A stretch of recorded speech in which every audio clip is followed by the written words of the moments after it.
Hey, what's up, guys, and welcome to Talk with Tubbs, a petrolhead's perspective. As always, I'm your host, Tapelo, aka Tubbs, and I'm going to talk you through this podcast that deals with everything motoring. We're going to talk what's new on the market, what's old on the market, what's good on the market, and also what's bad on the market. Then we're also going to delve into some motorsport, but more focused on my favorite form of motorsport, Formula One. We're going to talk driver lineups, what we feel, react, but most of all, I'm trying to give you a petrolhead's perspective. Words that come from someone who's as passionate about the industry as anyone I know. So as ever, let me not waste your time. Here we go. Talk with Tubbs is a go. What? How do I start this podcast specifically after the weekend that we just had? Look, I've seen some mad races in Formula One. You look at, was it Mugello last year, Monza, Turkey? I've seen some crazy races, but I think they pale in comparison to this simply because of everything that is happening. And I'm recording this podcast and there still isn't a conclusive end to what this weekend is and what it has been. So, look, I'm going to start it right here, right? Spa is one of my favorite racetracks of all time, and it probably is my favorite racetrack on the Formula One calendar. There's a lot of things I love about the track. It goes without saying, Eau Rouge Radion, coming into Stavolo and going out of it, because you have to get Stavolo correct because it sets you up for the entire last sector of the lap, essentially. You know, it's the longest track on the grid. It's fast, but the setup, you cannot just go for outright speed because the second sector requires aerodynamic downforce. You need that. So it seems easy, but it's not. It's a track where you have to have your setup correct, but also the mental state of your driver has to be correct, simply because of the higher speeds and how dangerous it can be should something go wrong. And we've been seeing things go wrong around this racetrack. More on that later, because that is a big topic on this podcast. And I'm really doing this on a whim. I'm going one take throughout everything because I want you to understand my thought process. I want you to understand how confused, how disappointed, but also how I'm struggling to find the word, how meh I feel about everything, because it's one of those weekends where it is so difficult to come up with a conclusion about what you want, what should have happened, and what is. So I'm going to start it on Saturday, right? When we go into qualifying. And you look at qualifying. Look, no doubt about that. I think we've all known for a while now that Max Verstappen is a talent. He's a whiz behind the steering wheel of a car. He gets out there and he just does what he has to do. And I think that has to be praised, because a lot of drivers struggle with that, to replicate that kind of form week in, week out. Yes, of course, I've said it before, I think he still has the fastest package on the grid. That's just truth. But that doesn't take away from his driving exploits, his brilliance, his technicality. He's just that good. You know, so they get out there and the car just seems to be working for them, and he finishes on pole. But now, here's the shock of the weekend, and I think this is, no one could have guessed this. George Russell finishes P2 during a wet qualifying, and he sets an impressive lap, 0.3 off of Verstappen's ultimate pace. Now, we know the Williams is a dog of a car. The performance is lacking. But one thing that we've always heard about Williams this year is that their car produces too much drag, and that's something that's killing them. But in this case, it's something that worked in their favor. Because as we know, in the rain, you kind of want a car that's got more aero because of how much you need to stick to the track. So that helped him. But still, that's fantastic driving from him. And then you look at Mercedes as a team. Now, there's a reason why I'm talking about Mercedes as a team and not just Hamilton in third place. Mercedes has been struggling with setup the whole weekend, and this is not something new, especially in 2021. I've done a podcast where, if you want to check it out, I'll try and link it in the description, but it's episode 11, right? Where I spoke about whether Lewis Hamilton is actually struggling or there's a deeper problem afoot. And I've always maintained this year that the main issues with Mercedes are not necessarily their drivers, but there's just something not right at the team. And you saw this with how reactionary and slow they were with every decision that they made. They couldn't seem to get a straight and narrow decision. They second guessed themselves. Drivers went out on wet tires where the rest of the grid was on inters already, and they were telling drivers, if you don't feel comfortable, come in. Drivers were feeling certain things, and Mercedes were telling them, no, we're expecting a change. That type of stuff indicates that the working environment is not as smooth as it usually is. It's different, and seemingly everyone is struggling to adapt to this difference. But alas, these things happen. Lando Norris was also the highlight of qualifying. You know, he was so brilliant in Q1 and Q2.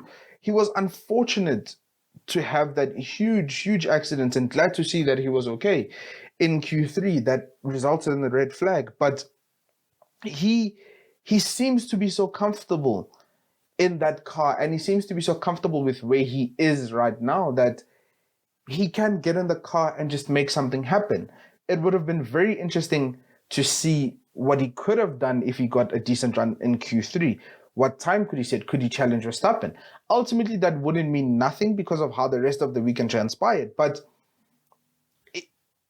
it would have been an interesting comparison to see. Like I said before, if you looked at the race in Austria, he was on par with Verstappen throughout the lap, right up until the last sector. So there are moments of brilliance between Lando Norris and McLaren, but yeah, he was massively unfortunate this weekend with that crash going into Eau Rouge. Actually, just after Eau Rouge going into Radion. You know, it's a complex. It's a combination of corners, right?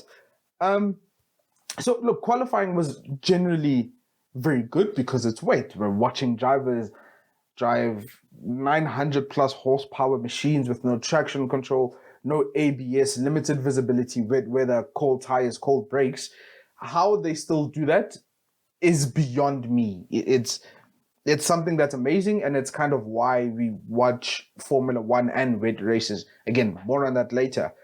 Daniel Ricciardo as well deserved that fourth place in qualifying. He needed a positive weekend, if we can still call this weekend a positive weekend. Now, the big issue was the changing conditions on Sunday. How do you deal with those conditions? And this presents such a difficult conversation because, as you all know on this podcast, I don't take sides most of the time.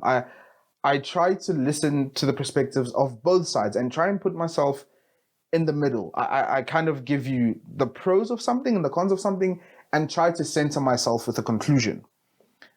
So I'm going to talk about the stewarding and managing of this particular race. You know, look, the conditions were changing, no doubt about that. And with changing conditions, especially as extreme as they were today, you're probably going to hear this episode on Monday or Tuesday, so I'm recording Sunday night. With the changing conditions you experience today, the management and race stewards have to balance so many variables. You have to balance the safety of each driver and the safety of everyone involved in the race weekend. But you also have to balance the contractual obligations you have to put on a race. You have to balance the contractual obligations you have to TV sponsors, to broadcasters, to team sponsors, etc., etc. So, yes, I know they say the FIA should be, and race stewards shouldn't entangle themselves in such, but that's what pushes the sport to happening. So you have to balance that. And the effect of this is that we had a weekend that's putting us in an uncomfortable position because now we're asking each other the question, what happens next time we're faced with such a situation? So let's break it down, right? So we had changing situations, heavy rain, and they tried to go out on track, and the visibility was really poor. It's really tough to drive in those conditions. I think Daniel Ricciardo summed it up best in that if you can't see, then what's the point of driving? Something along the lines of that. And then there was a lot of things, right? You look at Sergio Perez crashing his car in the warm-up lap. Now we've seen this happen before from Red Bull. Max Verstappen in Hungary in 2020, he did the same thing, and they kind of fixed the car before the race started. So there was an expectation that Sergio Perez's car would be fixed, but the elongated delay from the race starting presented a curveball for the race stewards. If his car was to be fixed, would he be allowed to start the race? And I think this is the question that kicked off a lot of what was happening this weekend, because, like I said, there were so many issues that had to be solved. In a weekend where I thought I'd be happy that my favorite track was returning to the grid after a summer break, everyone would be competitive. Literally nothing happened in the sense of competitiveness and driving, but everything happened in the sense of regulations and interpretation. Michael Massey was asked questions about Sergio Perez that he didn't have straight answers to at that particular moment. And that's fine. That happens. No one eats, sleeps, swallows the Formula One technical and sporting regulations. Sometimes you need to refer to the book to understand. You need to refer to the law. Courts do it all the time. You need to reference so you don't make an incorrect decision. So him delaying an answer there is fine by me. I saw people going at Michael Massey and the race directors for this particular issue, that they couldn't come up with an answer. Sometimes things are just nuanced. Sometimes things are unprecedented. This has never happened to this degree before, where a car has had an accident on a warm-up lap, but the race hasn't been able to start. In any other situation, if they can't prepare that car in time for the start of the race, he's out of the race. But in this case, the race never started. So there's a lot that goes into the minds of people that have to make decisions. It's just the way it is. It's difficult all around. And then you have to come back to the problem. We sat, I think it's over 3 hours, waiting to see what's going to happen with the changing conditions. Now, I posted a screenshot I took in 2019 by Oliver James Webb. He's an LMP racer, races in actually different racing series. But he put up, and I think that was before Le Mans, he put up a screenshot of how much water does an LMP1 car disperse per second in full weight setup. And he said it's 90 liters of water per second. So essentially, and this is what we've seen before, when the Formula One track is wet, they will run Formula One cars behind the safety car to clear a racing line, because these cars produce so much downforce that it literally lifts water off the track and disperses it into the nearby environment. That's why racetracks dry so quickly when these cars go over them. But in this case, we had a different problem in that, obviously, safety car speeds are not the speeds that these cars would be doing naturally without the safety car. So they're not doing as effective a job. But bigger than that, the problem is the track layout and just the massive size of Spa. Spa is 7,004 kilometers long. It spans a huge area, right? So huge that sometimes it may rain in one sector of the track and not in another. So essentially what you're getting here is, if you're trying to dry the track while it's raining, on smaller tracks, it would be an effective thing to do. In this case, because of the size and the speed, you're not moving fast enough to make that considerable a difference. So I understood why there was a delay for 3 hours just to study the changing environment and to try and find a gap through which racing can happen, or a conclusive decision can be made. That's understood. Now you have the situation where we're stuck now because the conditions aren't changing. Instead, they're worsening. Now, do we abandon the race and postpone it to a later date? Do we cancel the race, or do we try and play a game where we try to satisfy certain regulations in order to preserve the weekend and not write it off as a waste? And this is where I'm going to talk about the biggest problem with this weekend's racing. There wasn't a race. And this is the biggest problem, right? We know that they had to complete 2 laps for it to be classified as a race. And as such, half points will be awarded to the top 10 finishers. If they were able to complete 75% of the race distance, full points are awarded to the top 10 finishers as normal. There's a lot of discrepancy about what happened this weekend. We had a few laps before the 3-hour break, and those laps were not considered the start of the race. They were just considered formation laps.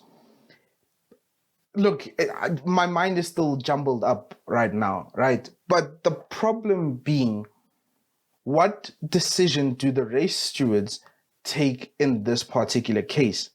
For me, I value safety. And I've spoken at length on this podcast about the advancements in safety in motorsport as a whole and in F1 particularly, right? So if the conditions are not safe, bin the whole thing. That's just it. I know it's ultimately disappointing, but if you cannot ensure a safe environment for drivers to get out on track and drive, scrap the whole thing. Sometimes it's better to make a decision and deal with the repercussions than to sit in limbo and not have a decision made.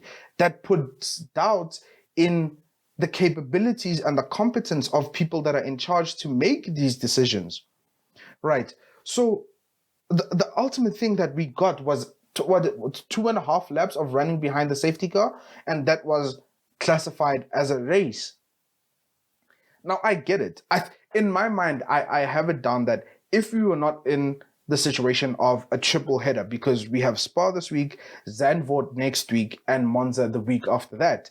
If we were not in such a situation, I think the race would have been postponed to a following week, or if there were back-to-back races, go to the one race and then come back, create a triple header. Because Europe is easy to travel. It's not that far. I know the logistics of Formula One aren't simple, but it's not that far to travel between Spa and Zandvoort or Spa and Monza. Look, desperate times call for desperate measures, right? So this sham, I'm going to call it a sham of a race, because it's ultimately disappointing, because yes, half points were awarded. We got a race, as per the regulations, we got a race. But after the race, I saw on social media that there seems to be a discrepancy in the number of laps done, and it's possible that the points awarded in this race won't count either. And I'm waiting to see a conclusion on that.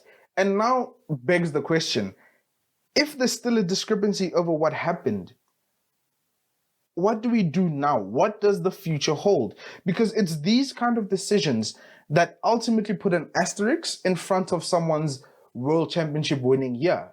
If Max Verstappen wins this year or Lewis Hamilton wins this year, it's always going to have a debate over the validity of what happened. We're always going to discuss the potential what ifs. What about the points difference? What about the race at Spa? You know what I mean? And that's not how we want a race, a championship, a season to end. So it's so tough. It's so tough. And this begs the question, what about the future of Formula One? If it's so difficult to race on a racetrack, what contingencies, what regulations, what laws are going to be put in place to essentially eradicate and null and void the occurrence of such an event again? Look, I know Spa is vastly different, and I know the weather and the architecture of the track was one of the biggest contributors to this. But how do we move on from this situation if ultimately the results will stand, but there won't be points for this race? How do we get our minds on top of that? That's my question. And look, I don't have an answer. I really don't. I'm trying to answer on all accounts. I see why the race directors and the FIA held out so long to try and push a race. People are saying, well, race on a Monday. It's so difficult because the world goes back to normal on a Monday, if you get what I mean. People have to work. Marshals might not be available. As we know, racing marshals are volunteers. So those people have lives outside of motorsport. They have jobs, they have obligations. It's not an easy thing, especially with the limited time to make a decision. You cannot tell someone Sunday afternoon at 5 p.m. that, listen, we're going to need you tomorrow for 8 hours again. How? So I understand the obligations that pushed ultimately for there to be this sham of a race. Actually, I think that's a tad disrespectful. I understand why there had to be this race to reach classification status. I understand. But now, if everything was not done with the utmost level of competence, with the utmost level of scrutineering and attention to detail, if ultimately the points are rendered void, what was it for then? What was it for? I think almost a lot of everyone, me included, would have been satisfied with a decision taken, whether that decision was to cancel or postpone to a later date. Like I said, a conclusive decision gives confidence in the people put in positions of power to make these decisions. If we are sitting in a situation where no clear decision was made, and for 3, 4, 5 hours after the race itself, and we're still debating the legality of the race, that's a low point. That's a bad point. Look at the backlash that came from Sebastian Vettel being disqualified and losing his second place podium because of a fuel sample issue. I understood why that was, because that's the rule. Yes, fans will react badly to such, but in this case, I feel fans are justified in what they're saying. How do we solve this issue? How? And that's my biggest issue. What is the future? What contingencies will be made? And what comes of this incident? Look, the next few hours are going to be crucial for what the FIA says and ultimately what we think about the season. Like I said, if the points are scrapped for this particular weekend, what does that do for the validity of the 2021 Formula One season? Whoever wins, what impact does that asterisk on the title winning year have? Honestly, it's so difficult to answer, but it's a conversation that needed to be had, and it's a conversation that will go on for the foreseeable future simply because we still don't have a conclusive answer. Man, it's so difficult because I thought this was going to be a good weekend. I thought I was going to watch a competitive Formula One race, but what I got left with is more questions than answers, wasted time, and just the harrowing reality that the sport that we think is the pinnacle of motorsport doesn't have all the bases covered. It's just the way it is. I think we, as fans, we have an understanding of how reactive Formula One cars are to changes in conditions. But if the FIA cannot deal with that, then what? So yes, it's difficult. It's difficult, and I'll be glued to my phone for the rest of this evening just to try and see if there's no conclusive answer to what just happened. But we need to move on, and now it's time for an even tougher conversation to have about what happened this weekend.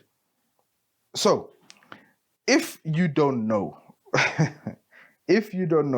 there was a big crash in the W Series qualifying on Friday. And this crash essentially took out 6 drivers. Luckily, no one was severely injured, the routine hospital checks, etc., etc. And I'm happy that no one was severely injured. But this seemed to be the straw that broke the camel's back. By the way, funny using the straw that broke the camel's back. I saw an animal on Friday that I never thought I'd see outside of a zoo. I saw a camel. 3, actually. I was driving home, and there is a place that sells livestock. I've been there before. The general stuff: cows, sheep, horses, ostrich, goats. But nah, they had 3 camels. Yeah, I'm surprised. But yeah, moving on. Right. So, yes, the result of the W Series crash is that it's brought up an ultimately difficult conversation to have, but a conversation that needs to be had either way. And it's that, is the Eau Rouge Radion complex too dangerous, and should any changes be made to that part of the circuit to ensure driver safety? Look, again, I said it's tough, right? We know what happened there in 2019 with the unfortunate death of Antoine Hubert. And then fast forward to 2021, and we have 2 huge multi-car crashes at the same place, with the Spa 24-hour in a crash that took out the likes of Jack Aitken, Kevin Estra. I think there were 4 other drivers, and the same thing in W Series. And you had Lando Norris going off at the same place during qualifying. And then it begs the question, should changes be made? Now, again, this is a tough conversation to be had, because, again, I'm trying to put myself in the middle of opposing sides and what I need to say. So I'm going to start with this, right? A lot of people are saying nothing should be changed. Those are the risks inherent in motorsport, and those are the risks inherent for Spa. The track layout presents that risk, that challenge. And I get why people are saying that. I've always maintained the reason we watch motorsport, Formula One, MotoGP, whatever the case may be, is because we see these people, these drivers, these athletes as Herculean. They are doing something that the average person, you and I, something that we cannot do, or at the very least fathom how to do, because of how out of the norm it is. To attack a corner like Eau Rouge Radion at the speeds that these guys are hitting, 300 kilometers an hour, and to reprogram your mind that you are going to go into a left kink that leads into a right kink that with a blind crest, and still keep your foot flat, takes a level of courage, bravery, and faith in your machinery that we, the laymen that support Formula One, do not possess. So when people are saying the corner shouldn't change, leave it as is because it is a test for drivers and a spectacle for fans, I fully understand what they're talking about. The historical aspects of circuits are what create stories. We watch these races and we fall in love with these circuits. We've never been, but we fall in love because of the history attached to what happens. Forever and ever, every Formula One fan will speak about Imola, not because it's a great track, but because of the stories that are attached to that circuit. The death of Roland Ratzenberger, the death of Ayrton Senna, those are the stories that keep us enthralled, that keep us focused on the sport that we love. So to have a historic corner like Eau Rouge changed is a difficult one to pass because people want that. But now we have to talk about the humane side of the sport. Whether we want to believe it or not, no matter how high a pedestal we put Formula One, MotoGP, Le Mans drivers, World Endurance Championship racing drivers, no matter the highest tier of respect we give them, at the end of the day, they are people. They are people with families, with friends, with responsibilities, with desires. Yes, I think if you've ever watched Rush, which is about the 1976 rivalry between Niki Lauda and um, Hunt. I forgot his name. Hunt. His name just went blank. They said it perfectly. Niki Lauda said it perfectly. There's a level of risk that he's willing to accept. Anything that changes the conditions and puts the risk above his level is not worth it. And I think that's the case with any and all racing drivers. There's a level of risk that they're willing to accept. And if that risk goes above a certain point, then is it worth endangering your life? Look, let's talk about the issues with Eau Rouge, right? It's the runoff. That's the main thing. I personally don't believe the topography of that particular corner should change. It's just the way it is. But the area around the corner should. The runoff, the barriers. The reason why we're having these conversations is because of what happens. If you go too far left as you go into Eau Rouge and you hit the barrier, if you lose control and you hit the barrier, the way it's set up is that your momentum is transferred and your car hits the barrier and is pushed back into the track. And if someone is coming behind you at full speed going into a blind crest, odds are your car will be on track and they're going to hit you. That's what happened, unfortunately, with Antoine Hubert. That's what happened with Jack Aitken as well. Again, I'm not going to link any of these crashes. If you want them, they're available on the internet somewhere. But that's what happened. So the runoff area is not that great. And the barrier seems to be an issue because it seems to push whatever car hits that barrier back into the track. And that presents a dangerous situation, especially at race speeds. So we're looking at this and we're trying to think of practical solutions. So how do we fix that? Right. And here's an often unsaid thing. As safety standards develop in motorsport, I'm going to focus on Formula One for this conversation, right? As the safety standards improve in Formula One, we've often complained the cars are getting heavier, the cars are getting bigger, etc., etc. But as the safety standards develop, the more confident drivers are in their machinery, the easier it is for them to attack corners like Eau Rouge, Cops, etc., at high speed with the confidence that should something go wrong, I don't die. I know it sounds a tad insensitive, but this is the kind of thinking that comes with increased confidence, right? So, what are the solutions? Do we slow down Formula One cars? And I'm trying to give solutions here. Do we slow down Formula One cars? My answer, no.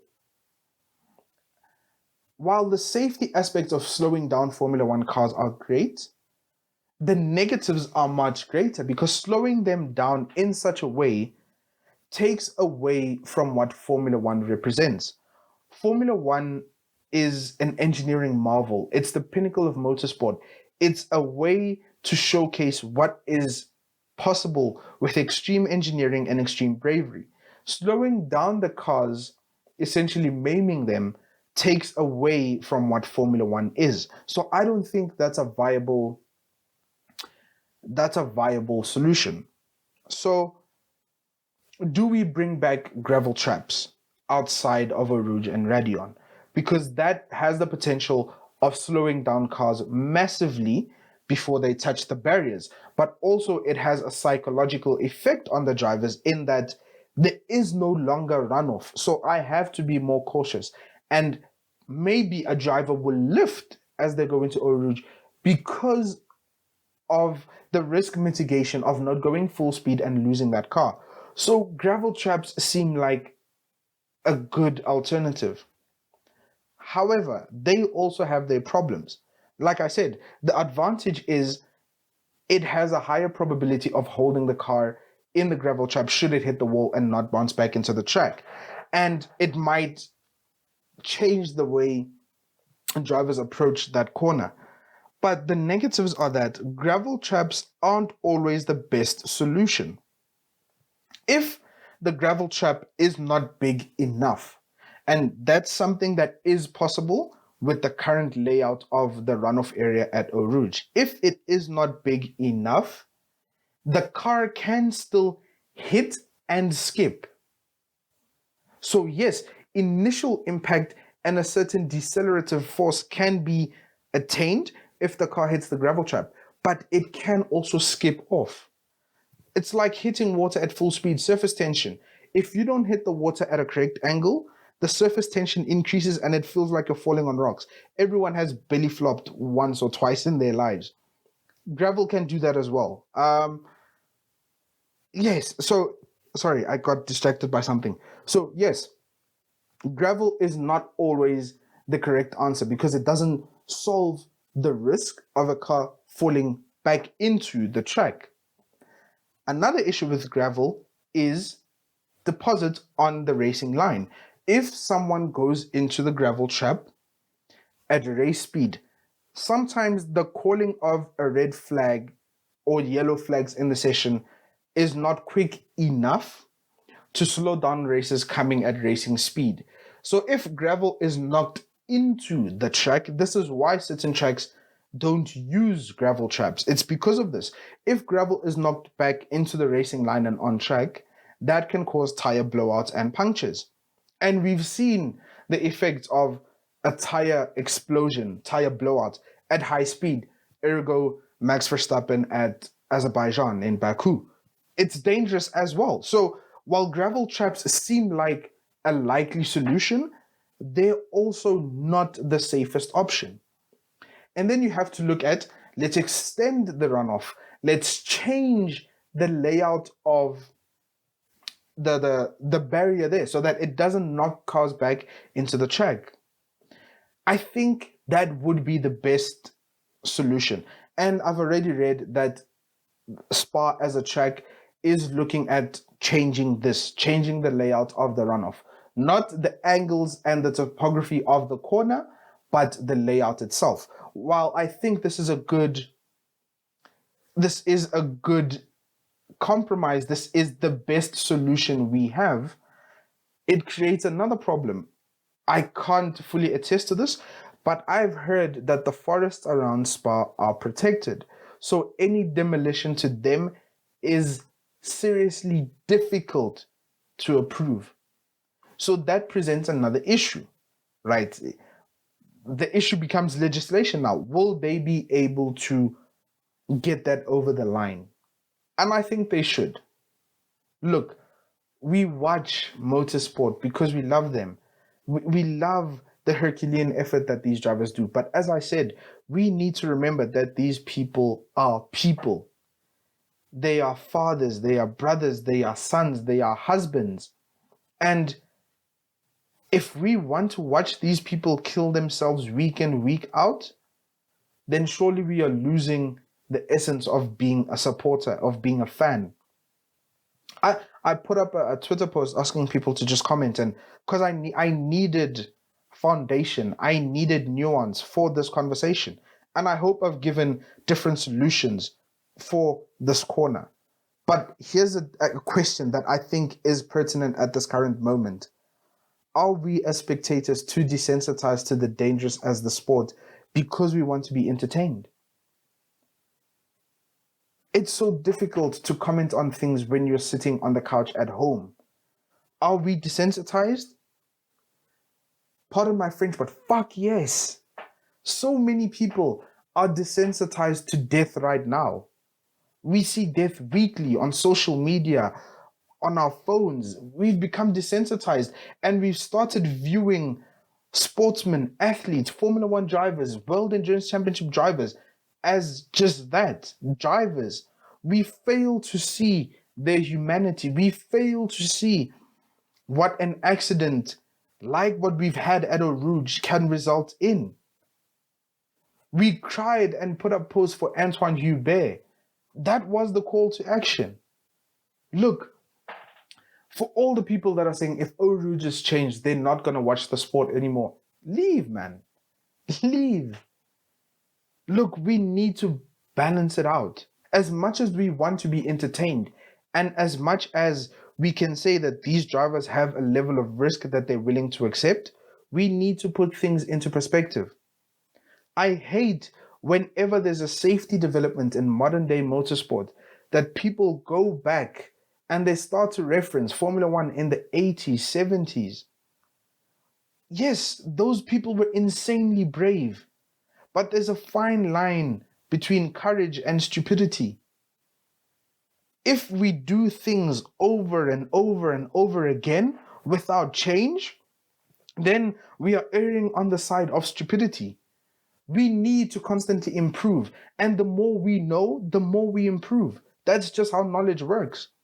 So yes, we need to make a change to Eau Rouge and Radion, the runoff particularly. We need to make a change there. We cannot keep comparing modern day Formula One to Formula One in the 80s and 90s when it was significantly unsafe, where every season lives were lost, and in some cases, lives were lost in one weekend. That cannot be our foundation for criticism. That cannot be our foundation for reasoning. These drivers are people. We need to keep that in mind. So we need a fundamental rethink of how we view these athletes, how we view these drivers. We cannot be desensitized to their safety. It is the mandate of Formula One, the FIA, anyone who's in motorsport, to advocate for safety. Their lives are not worth being lost just to keep us entertained.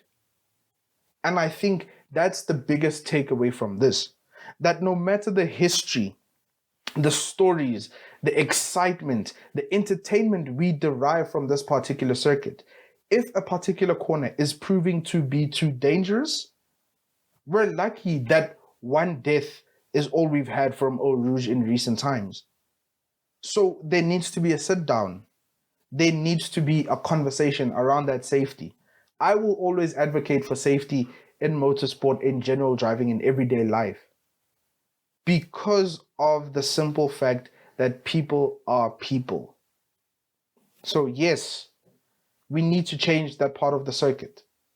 I don't think I have all the answers, but I think I've done a good job of trying to give my reasons for what I say. So yeah, a tough weekend, but fingers crossed, more positives to come. Zandvoort is next. Should be a good race. Thank you so much for tuning in this week to Talk with Tubbs, a petrolhead's perspective.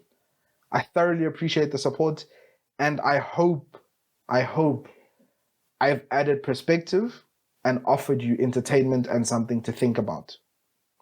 Let us not forget that every safety measure in motorsport is guided by a tragedy once or twice before. We saw what happened in Le Mans 1955. We saw what happened in 2019. We saw what happened in 2021. We see these things happen. So yes, we need to have these conversations, as tough as it may be. Thank you so much for tuning in. Hope to see you guys soon.